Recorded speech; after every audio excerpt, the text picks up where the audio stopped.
2 साल बाद दीप्ति उच्च न्यायालय में न्यायाधीश नियुक्त हो जाती है तथा उसके दूसरे दिन वो एक पत्र कुणाल के नाम लिखकर साथ में मिठाई देकर कुणाल के घर भेज देती है। वो पत्र में लिखती है, कुणाल, मैंने ये पत्र तुम्हें इसलिए नहीं भेजा कि मैं तुमसे बड़ी अधिकारी हो गई हूँ, बल्कि इसलिए भेजा है कि दुनिया में कोई किसी से छोटा नहीं होता। जो ईमानदारी से मेहनत करता है उसे मंजिल जरूर मिलती है। आज दीप्ति के घर में उसे देखने वाले आ रहे थे और दीप्ति कॉलेज जाने के लिए तैयार हो रही थी। तभी माँ ने उसे टोका, बेटा आज तू घर पर ही रहे, तुझे देखने के लिए लड़के वाले आ रहे हैं और तू थोड़ा ठीक ठाक से तैयार हो जाना, तब तक मैं दूसरे कामों को निपटा देती हूँ। अरे माँ, आप पहले बता देती, मेरी सहेलियाँ मेरा इंतजार कर रही होंगी। दीप्ति ने खींचते हुए कहा, अच्छा ठीक है, आज बस मेरी बात तू सुन ले, कल से घर पर रुकने के लिए नहीं कहूँगी। दीप्ति ने अपनी माँ की बात मानी और कॉलेज नहीं जाती है। दोपहर के 2 बजे लड़के वाले आते हैं दीप्ति को देखने के लिए। माँ भी बहुत ही उत्सुक थी, बहुत सारी तैयारियां करके बैठी थी। कुछ देर बैठने के बाद बात का सिलसिला शुरू हुआ। लड़के के पिता ने दीप्ति के पिता से उसकी आय के बारे में पूछा और घर परिवार की स्थिति के विषय में पूछा। उन्होंने क्रम से सभी का उत्तर दिया। फिर उन्होंने दीप्ति को कहा, बेटा चाय लेकर आओ। दीप्ति आती और सभी को सम्मानपूर्वक चाय नाश्ता कराती है।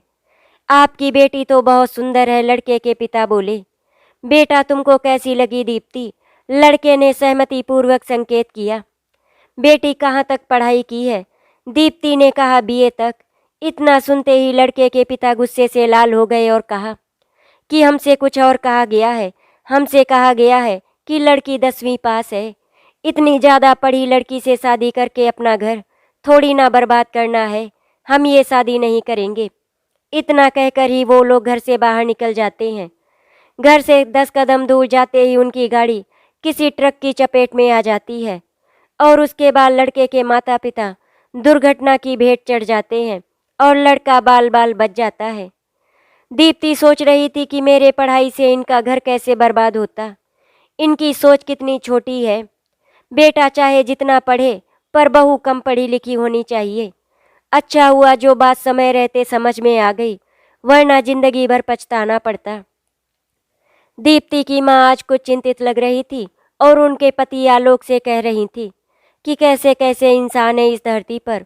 पोशाक तो 21वीं शताब्दी की पहनते हैं और सोच 16वीं शताब्दी की रखते हैं। अब इंसान को जल्दी पहचानना और भी मुश्किल हो गया है। आलोक ने कहा, अनामिका ऐसी बात नहीं है, सभी उंगलियां बराबर नहीं होती। शायद ये प्रभु का संकेत है, तभी हमारी उंगलियों का ऐसा निर्माण हुआ है। तुम खुद बताओ, तुम जितने लोगों से मिली हो सबका व्यवहार एक जैसा है? नहीं, ये बात तो आप सही कह रहे हैं, पर फिर भी किसी का व्यवहार हम सिर्फ चेहरे से कैसे जान सकते हैं? हमारी 4 बेटियां हैं, उनके रूप और गुण दोनों में ईश्वर ने कोई कमी नहीं रखी है, पर इनका अपना संसार कैसा होगा, इस बात की चिंता हमेशा लगी रहती है। मैंने सोचा था कि इस साल दीप्ति की शादी हो जाती तो हमें थोड़ा सा संतोष मिलता। इतने में वहाँ दीप्ति पहुँचती है और कहती है कि आप क्यों चिंता करते हैं? आपकी बेटी में क्या कमी है? वो लोग अंधे हैं। उन लोगों को मेरी कोई भी अच्छाई नहीं दिखी। देखना माँ, एक दिन आपकी इसी बेटी का हाथ कोई राजकुमार आकर मांगेगा, तब आप अपनी बेटी पर नाच करेंगी। 1 माह के बाद उसके मामा जी और एक रिश्ता लेकर आते हैं।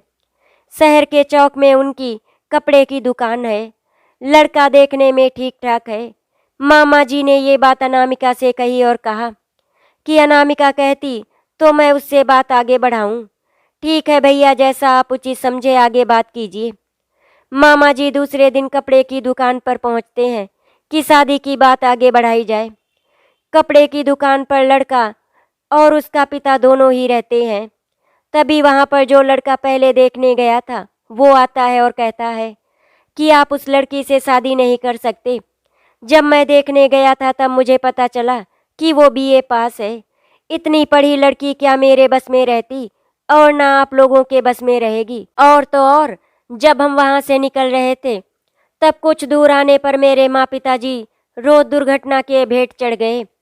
ऐसी कुलच्छनी से कौन विवाह करेगा? जिस घर में जाएगी सब बर्बाद कर देगी। मामा जी बोले, सुनो बेटा, 21वीं शताब्दी में प्रवेश करने वाले हो और कैसी बातें कर रहे हो? अभी भी अंधविश्वास में यकीन करते हो? पढ़ी लिखी लड़की एक साथ दो परिवार का मानसिक और सामाजिक दायरा बढ़ा देती है। उसमें सोचने समझने की ताकत होती है। विषम परिस्थिति में धनोपार्जन कर सकती है। तो ये बताओ कि महिलाओं की शिक्षा घर बर्बाद करने वाली कैसे हो गई? और तुम कहाँ तक पढ़े हो? शिक्षा जब बर्बादी का कारण है तो तुम स्कूल क्यों गए? मुझे मेरी शिक्षित भांजी पर नाज है। मैंने अपनी बहन को भी अच्छी शिक्षा दी है और अपनी बेटियों को भी पढ़ाने के लिए प्रेरित करता हूँ। और जिस परिवार में महिलाओं की और उनके शिक्षा की कद्र होगी, उस घर में मैं अपनी बेटियों की शादी करूँगा। मामा जी की बात सुनकर वहाँ खड़े सभी लोग स्तब्ध हो जाते हैं और सभी उनके समर्थन में बोलते हैं कि कमाल की बात कही आपने। अब उस लड़के को सब समझ में आ गया होगा। पर उसी समय वो लड़का सबसे नज़र बचाकर भाग खड़ा हुआ। दुकान पर बैठे पिता पुत्र दोनों ही मामा जी के आगे नतमस्तक हो गए और कहने लगे, हम आपकी भांजी से शादी करने को तैयार हैं, पर आपकी भांजी हमारे बेटे को पसंद करेगी तब, क्योंकि हमें तो बस दुकान देखना है। इसीलिए हमारे बेटे ने ज़्यादा पढ़ाई नहीं की है। मामा जी ने कहा, बेटा कहाँ तक स्कूल गए हो? बस 10वीं तक। अच्छा हुआ तुमने सब बता दिया, नहीं तो मुझे ज़िंदगी भर पछताना पड़ता कि मैंने अपनी भांजी के साथ न्याय नहीं किया। मामा जी जब घर लौट कर आते हैं तो घर पर सभी लोग उपस्थित रहते हैं। अनामिका, आलोक, दीप्ति और उनके सभी भाई बहन। मामा जी सबके सामने दुकान वाला किस्सा कहते हैं और कहते हैं कि हम फिर बाल बाल बच गए। अनामिका पूछती है, कैसे? मामा जी कहते हैं कि वही जो नया रिश्ता दीप्ति के लिए लाया था, वही दुकान वाला लड़का। सभी वहाँ हंसने लगते हैं। मामा जी कहते हैं कि क्या करें भाई, जिसकी बेटियां होती हैं वो हमेशा अच्छे घर वर की तलाश में रहता है ताकि उसकी बेटी का जीवन सुखमय हो सके। अनामिका, तुम्हें याद है ना, तुम्हें लेकर भी पिताजी कितना परेशान थे जब उन्होंने मुझसे ये कहा कि मुझे अनामिका के हाथ पीले करना है। तो मैंने बहुत ही सोच समझकर आलोक का नाम सुझाया था, क्योंकि मैं आलोक को बचपन से जानता था और पिताजी ने भी आलोक को पसंद कर लिया था। आलोक भी अनामिका को पाकर हमेशा से खुश हैं। आलोक एक शिक्षक रहते हैं और अनामिका एक गृहिणी। 5 बच्चे।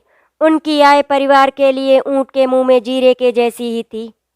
उनके परिवार में शिक्षा का महत्व ज़्यादा था, जो कि हर मध्यम वर्ग में होता है।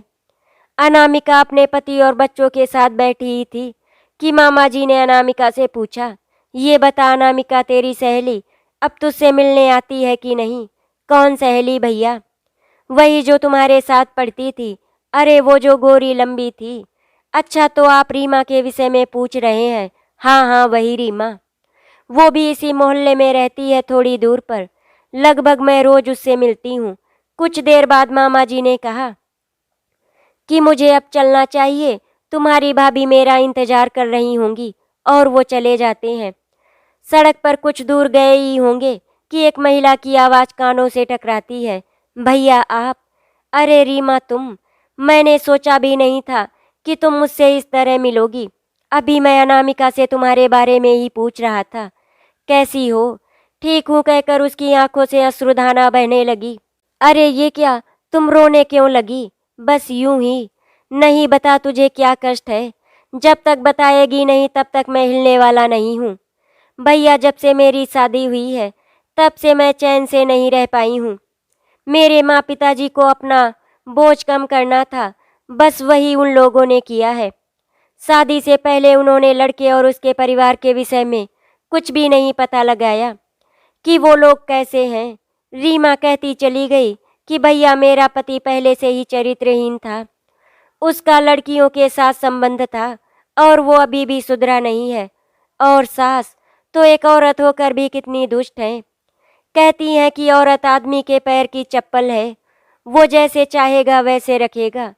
तो ये बता, तूने अभी तक बताया क्यों नहीं?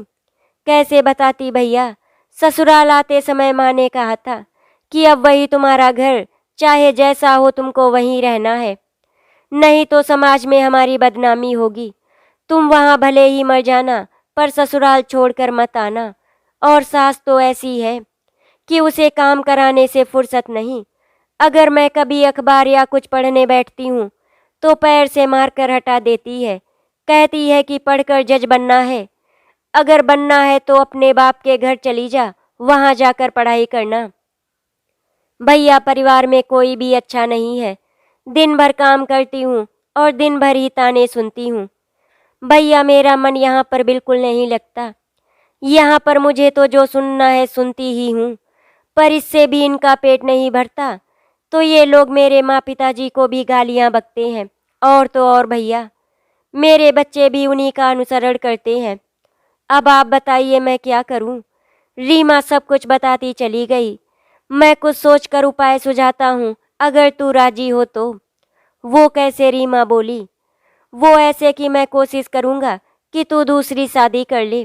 पर कैसे? मेरे बच्चे हैं, क्या कहेंगे और समाज भी क्या कहेगा।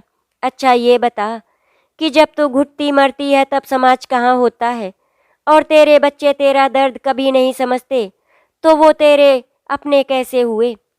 तेरी अपनी जिंदगी है कि नहीं? हाँ भैया, आप सही कह रहे हैं, रीमा बोली। रीमा सोच रही थी कि जब जब मैं प्रताड़ित होती हूँ और कुछ कहती हूँ तो मेरे बच्चे, जिनके लिए मैंने कितना सहा है, वो भी मेरे ऊपर ताना मारते हैं। इसके बाद दोनों अपने अपने रास्ते हो लेते हैं। 1 महीना बीत जाने के बाद अचानक अनामिका रीमा को अपने पास बुलाती है और कहती है कि भैया के सुझाव पर तुम्हारा क्या विचार है? रीमा बोली, मैं भी इस नरक से छुट्टी चाहती हूँ, पर मेरे बच्चों को जब ये बात पता चलेगी तो वो तूफान खड़ा कर देंगे। अनामिका बोली कि भैया तो कचहरी में ही काम करते हैं, सब कानून कायदा जानते हैं। तुम हर तरह से सुरक्षित रहोगी, पर पहले तलाक के पेपर बन जाने दो और 1-2 दिन में पेपर तैयार हो जाएंगे। तब तक तुम बहुत ही शांत रहना। अनामिका के भाई ने तलाक के पेपर के साथ रीमा के लिए वर की भी तलाश पूरी कर ली थी। जब पेपर रीमा के घर जाता है तो रीमा का अकड़ू पति कहता है कि ये क्या है? डाकिया बोला, खुद खोल कर देख लो, और डाकिया वहां से चला जाता है। रीमा का पति जब पेपर पढ़ता है तो वो जोर से चिल्लाता है, उल्टा तेरी ये मजाल, मुझे धोखा देगी, तू मेरे को तलाक देगी, घर परिवार की इज्जत मिट्टी में मिला देगी। अपने बच्चों के भविष्य के बारे में सोच कि उनकी जिंदगी कैसी होगी। लोग रास्ते पर निकलना मुश्किल कर देंगे। रीमा अब उग्र रूप धारण कर चुकी थी। उसने कहा, सोचने का जिम्मा सिर्फ मेरे ऊपर है। जब आप तरह तरह के अत्याचार मेरे ऊपर करते थे तब आपका भाषण और ज्ञान कहाँ गया था? अब बहुत हुआ, अब मैं यहाँ एक पल भी नहीं रुकूंगी। अरे मान जा, रीमा की सास चिल्लाई। औरतें पति की पैर की चप्पल होती हैं और जब उसे निभाती हैं तो स्वर्ग में जाती हैं। रीमा ने कहा कि आप ही ऐसा रिवाज निभाओ, मैं चली। इस पर परिवार के सभी लोग उसे बंद करके रखना चाहते हैं, पर मौके पर पुलिस आ जाती है और रीमा सीधे कचहरी पहुंचती है। वहां पर वो संजीव, जो पेशे से वकील होते हैं, और उनकी पत्नी का देहांत हो चुका था, उन्हीं से उसी कचहरी में विवाह संपन्न हो जाता है। रीमा अनामिका के भाई के सहयोग और समझदारी के बदौलत आज आनंदपूर्ण जिंदगी जी रही है और उसके पति का घमंड चकनाचूर हो गया है। वो प्रतिशोध की ज्वाला में जल रहा है। वो अपनी फिर से शादी करना चाहता है, पर उसे कोई भी भाव नहीं देता है, क्योंकि पड़ोसियों ने रीमा की दुर्दशा देखी थी। जिस घर में स्त्री का सम्मान नहीं, उस घर में कोई अपनी बेटी क्यों देना चाहेगा। उधर आलोक और अनामिका को दीप्ति की चिंता सता रही थी। उन्हें एक सुंदर घरवर की तलाश थी। दीप्ति रोज की तरह कॉलेज जाने के लिए तैयार हो रही थी। माँ ने कहा, बेटा संभल कर जाना और किसी से ज़्यादा बात मत करना। ठीक है माँ, कहती हुई कॉलेज का रास्ता पकड़ लेती है और सहेलियों के साथ पहुंच जाती है। कॉलेज में प्रोफेसर कुणाल उस पर कई दिनों से निगाहें लगाए बैठे थे। वो किसी बहाने दीप्ति को अपने पास बुलाते हैं और इधर उधर की बिना मतलब की बातों में उलझाए रहते हैं। ये सिलसिला बहुत दिनों तक चलता रहता है। दीप्ति उनके मकसद से अनजान रहती है, पर मन में ये जरूर सोचती है कि आखिर सर मेरे साथ इतना वक्त क्यों गुजार रहे हैं। एक दिन वो हिम्मत करके पूछ लेती है कि सर आप मुझे बुलाकर मेरा समय क्यों खराब कर रहे हैं, मेरी पढ़ाई पर इसका असर पड़ रहा है। प्रोफेसर कुणाल झट से उसका हाथ पकड़ लेते हैं और उसको आई लव यू कह देते हैं। दीप्ति शर्म से लाल हो जाती है और पसीने से भीग जाती है और वहाँ से भाग जाती है। ये सारा दृश्य उसकी सहेली रुचि देख रही होती है। अरे दीप्ति क्या हुआ, तुझे इतना पसीना क्यों आ रहा है? बस ऐसे ही दीप्ति घबराते हुए बोली, कल से मेरा कॉलेज आना बंद। पर क्यों, रुचि बोली। इतना कहते ही वो दोनों कॉलेज कैंपस के बाहर आने लगी और वहाँ से रिक्शा लेकर अपने घर चली गई। घर जाने पर अनामिका ने पूछा, तेरा चेहरा क्यों उतरा हुआ है? कुछ नहीं माँ, बस यूं ही मेरे सिर में थोड़ा सा दर्द है। रात तो दीप्ति की इसी उधेड़-बुन में बीत गई कि सवेरे जब मैं कॉलेज के लिए तैयार नहीं होंगी तो फिर माँ और पिताजी से कैसे क्या कहूँगी। सवेरे दीप्ति जब अपने समय पर नहीं उठी तो माँ ने आवाज़ लगाई, अरे दीप्ति अभी तक नहीं उठी। सब भाई बहन अपने स्कूल जाने को तैयार हो गए, सबसे पहले उठने वाली आज इतने पीछे कैसे रह गई? माँ मुझे कॉलेज नहीं जाना, मेरी तबीयत खराब है। एक दिन बीता तो 2 दिन बीता, माँ कुछ समझ नहीं पा रही थी आखिर हुआ क्या है। माँ इसी चक्कर में पड़ी थी कि रुचि दीप्ति से मिलने घर आ जाती है। अरे यार दीप्ति आजकल कॉलेज क्यों नहीं जा रही है? रुचि ने दीप्ति को लगभग झकझोरते हुए कहा, अरे यार छोड़ना, मुझे पढ़ाई नहीं करनी है। अच्छा तो महारानी क्या करेंगी? कुछ नहीं। कुछ नहीं से मतलब मैं अपना एडमिशन दूसरे कॉलेज में कराना चाहती हूँ। पर क्यों, इस कॉलेज में क्या बुराई है? आज तक तो ये बात नहीं कि अब क्या हो गया। अनामिका बोली, दीप्ति बेटा जाओ तुम आराम करो, तुम्हारी तबीयत ठीक नहीं लग रही है। और रुचि बेटा जाओ तुम रसोई में से हम सबके लिए चाय बना कर ले आओ। रुचि सोच में पड़ गई, आखिर आज चाची जी को क्या हुआ जो मुझे चाय बनाने के लिए कह रही हैं। रुचि जैसे ही रसोई में जाती है पीछे से अनामिका भी चली जाती हैं और रुचि से कहती हैं कि बेटा अगर तुम्हें कुछ मालूम है तो बताओ। रुचि सारा दृश्य बयां कर देती है और रुचि इसके बाद अपने घर चली जाती है। शाम के वक्त जब आलोक अपने घर जाते हैं तो अनामिका सारा किस्सा सुना देती है। पहले तो आलोक आग बबूला होते हैं पर बाद में अनामिका के समझाने पर शांत हो जाते हैं। अनामिका कहती है कि हमें तो अपनी बेटी की शादी करनी ही है। अगर दीप्ति को कोई पसंद कर रहा है तो और भी अच्छी बात है।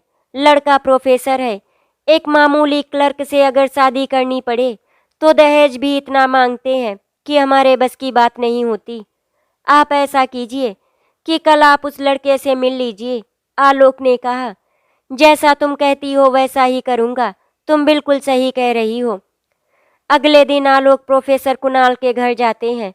कुणाल जब उनको देखता है तो पूछता है कि आप कौन? आलोक अपना परिचय देते हैं तो वो खुश हो जाता है। कुणाल अपने घर में अकेले ही रहता है, उसका परिवार दूसरे शहर में रहता है। आलोक का वो आदर सत्कार करता है। उसी समय आलोक बड़े गंभीर स्वर में पूछते हैं कि क्या आप मेरी बेटी से प्रेम करते हैं प्रोफेसर साहब? कुणाल ने सहमति का संकेत दिया। इससे आलोक बहुत खुश होते हैं। अच्छा तो ये बताओ कि शादी भी करना चाहते हो? हाँ। तो ठीक है, अपने माता पिता को ये बात बता देना और जब उनकी सहमति हो उन्हें बुलाकर आगे बात बढ़ाई जाए।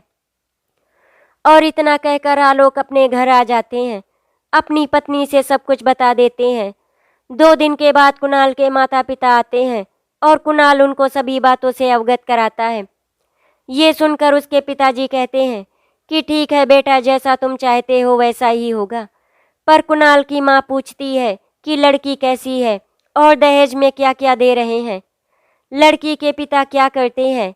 माँ, वो शिक्षक हैं और मुझे कोई दहेज नहीं चाहिए, मैं खुद ही बहुत कमाता हूँ।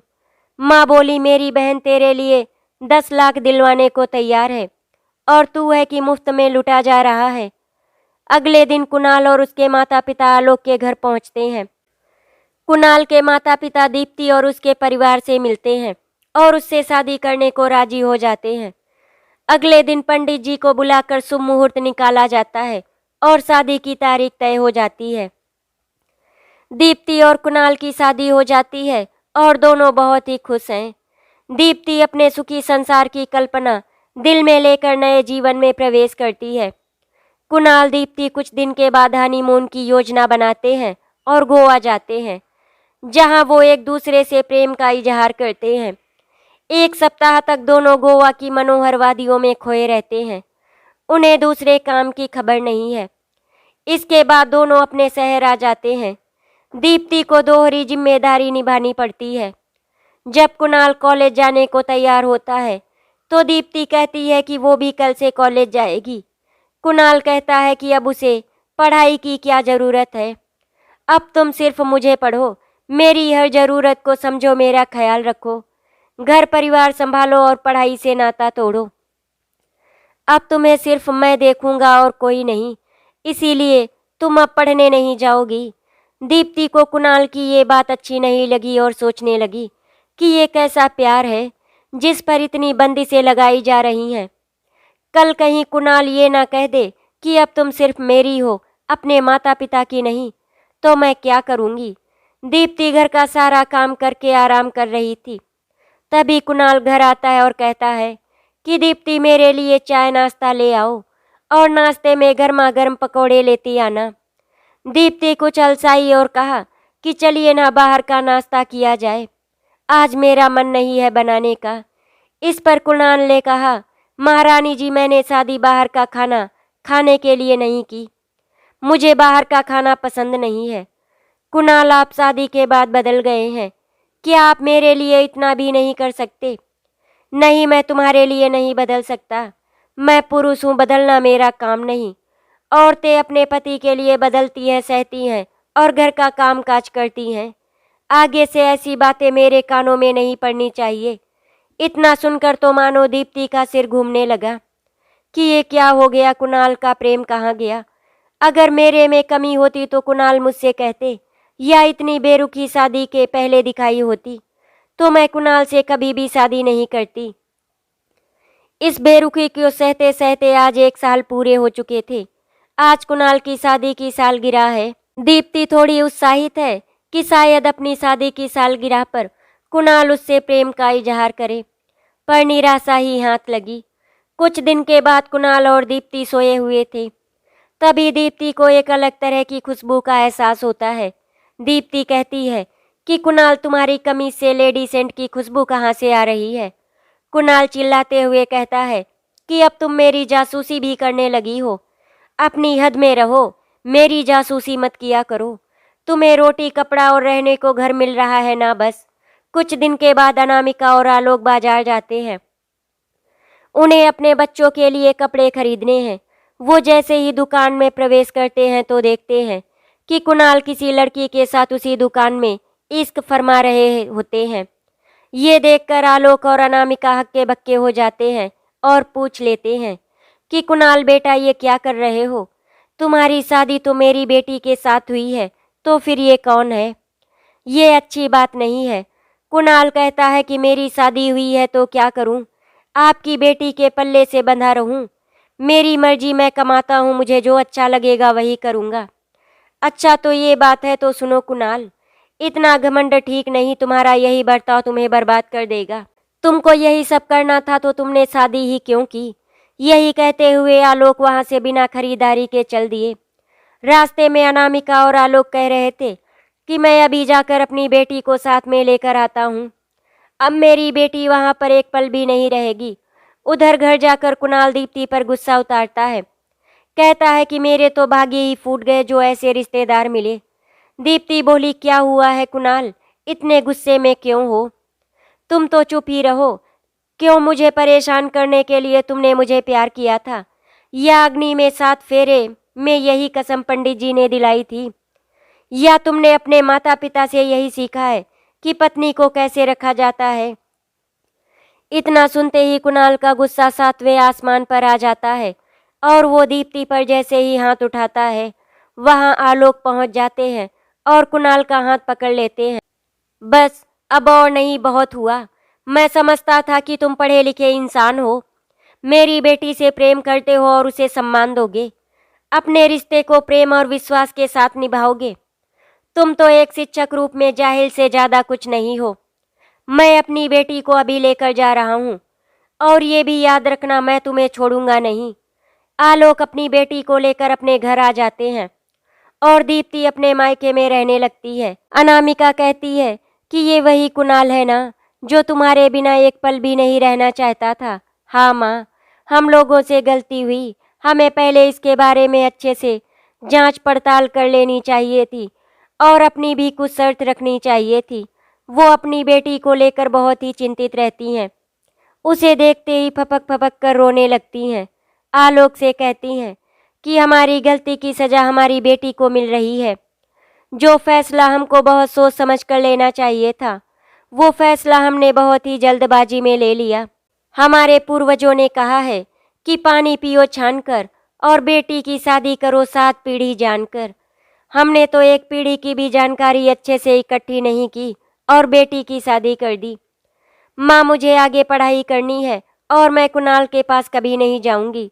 दीप्ति ने बीच में टोकते हुए कहा, हाँ बेटा, तुम ठीक कह रही हो, हम भी यही चाहते हैं। इतनी पढ़ाई तो जरूर करना जिससे कुणाल का घमंड चकनाचूर हो जाए। दीप्ति ने अपनी पढ़ाई शुरू कर दी और उसके 2 महीने के बाद कुणाल अपने माता पिता के साथ घर आता है ताकि रिश्तों का समझौता हो जाए। कुणाल के पिता कहते हैं कि कुणाल की ये पहली भूल है, आप लोग इसे माफ़ कर दीजिए और सब कुछ भूलकर फिर से नई जिंदगी की शुरुआत करने दीजिए। इस बात पर आलोक कहते हैं कि नहीं नहीं, काठ की हांडी बार बार नहीं चढ़ती, बस एक बार ही चढ़ती है। व्यक्ति का चरित्र एक बार ही परखा जाता है, बार बार नहीं। मैं अपनी बेटी को फिर से उस शैतान के पास नहीं भेजूंगा। ऐसी बात सुनकर कुणाल के पिता अत्यधिक क्रोधित हो जाते हैं और कहते हैं कि तब मेरा बेटा आपकी बेटी को तलाक दे देगा। ठीक है, कोई बात नहीं, मुझे ये भी मंजूर है। आलोक भी कुछ उग्र रूप से बोले।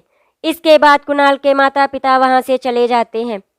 कुणाल भी सुरेखा के साथ लिव इन में रहता है और सुरेखा से कहता है कि जब तक तलाक की प्रक्रिया पूरी नहीं होती तब तक हम शादी नहीं कर सकते। जैसे ही फैसला हो जाता है हम शादी कर लेंगे। इस घटना के 6 महीने के बाद दीप्ति प्यारे प्यारे जुड़वे बच्चों की माँ बन जाती है और कुणाल को इस बात की भनक भी नहीं लगती है। आज दीप्ति और कुणाल का आखिरी फैसला आने वाला था। कचहरी में रोज की तरह भीड़ लगी हुई थी।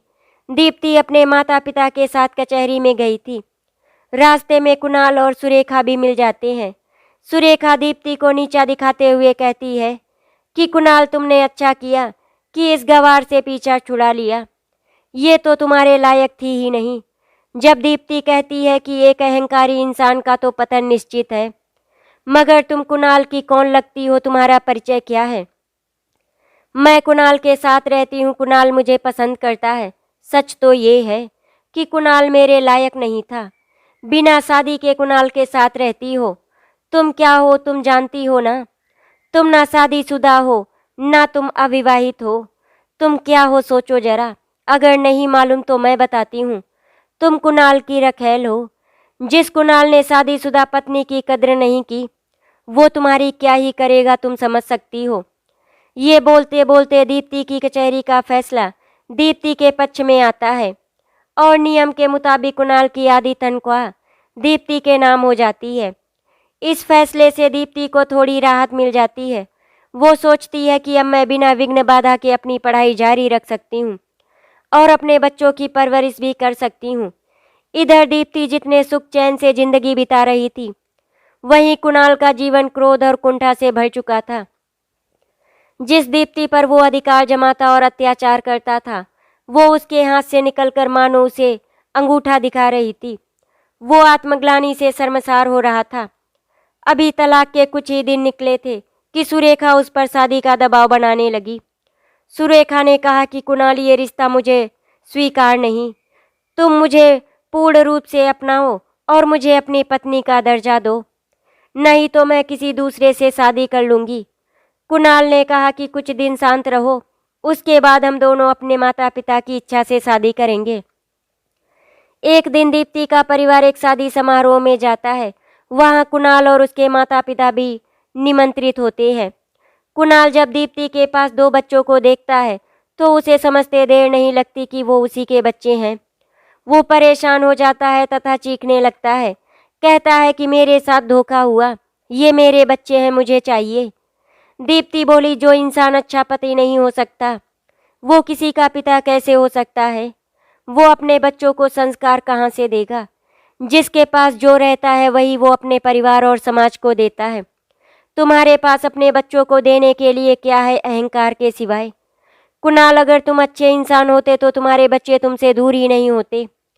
कुणाल कहता है, मैं तुम्हारे ऊपर केस करूंगा और तुमसे अपने बच्चों को ले लूंगा। तुमसे जो बन पड़े वो तुम कर लेना। ऐसा कहकर दीप्ति वहां से चली जाती है। कुणाल दीप्ति के खिलाफ केस करता है पर वो हार जाता है। आज 2 साल बाद दीप्ति LLB पास कर चुकी है और अभी अपनी पढ़ाई जारी रखती है। कुणाल और सुरेखा में रोज ही शादी को लेकर तकरार होती है। एक दिन गुस्से में आकर कुणाल कहता है कि चलो अभी मैं तुम्हारे साथ शादी कर लेता हूँ। सुरेखा कहती है, ऐसे नहीं, मैं शानो शौकत से अपनी शादी करना चाहती हूँ ताकि वो दीप्ति देख सके कि शादी किसे कहते हैं और ये भी जान ले कि मैं कौन हूँ। तो ठीक है, इसके लिए तो साथ पंडित जी से तिथि निकलवानी होगी और लंबा इंतजार भी करना पड़ेगा। कुणाल ने राहत की सांस लेते हुए कहा, मुझे ये मंजूर है। सुरेखा बोली। 2 साल बाद दीप्ति उच्च न्यायालय में न्यायाधीश नियुक्त हो जाती है तथा उसके दूसरे दिन वो एक पत्र कुणाल के नाम लिखकर साथ में मिठाई देकर कुणाल के घर भेज देती है। वो पत्र में लिखती है, कुणाल, मैंने ये पत्र तुम्हें इसलिए नहीं भेजा कि मैं तुमसे बड़ी अधिकारी हो गई हूँ, बल्कि इसलिए भेजा है कि दुनिया में कोई किसी से छोटा नहीं होता। जो ईमानदारी से मेहनत करता है उसे मंजिल जरूर मिलती है तथा दुर्भाग्यवश कभी कभी नहीं भी मिलती है। कभी भी किसी के अच्छे कामों में कभी रुकावट पैदा नहीं करनी चाहिए, बल्कि उसके हौसले को बढ़ाना चाहिए। आज मैं तुम्हारे कहने में रह जाती तो मुझे ये मंजिल कभी नहीं मिलती और तुम तक सिमट कर रह जाती। आज से तुम्हारे धन की मुझे कोई ज़रूरत नहीं। मैं अपना और अपने बच्चों की परवरिश बहुत सुंदर तरीके से कर सकती हूँ। मुझे मेरा जीवन मिल गया। आशा करती हूँ आपको हमारी कहानी अच्छी लगी होगी। अगर आपको हमारी कहानी अच्छी लगी तो वीडियो को लाइक एंड शेयर करें, चैनल को सब्सक्राइब करें। वीडियो देखने के लिए आपका धन्यवाद।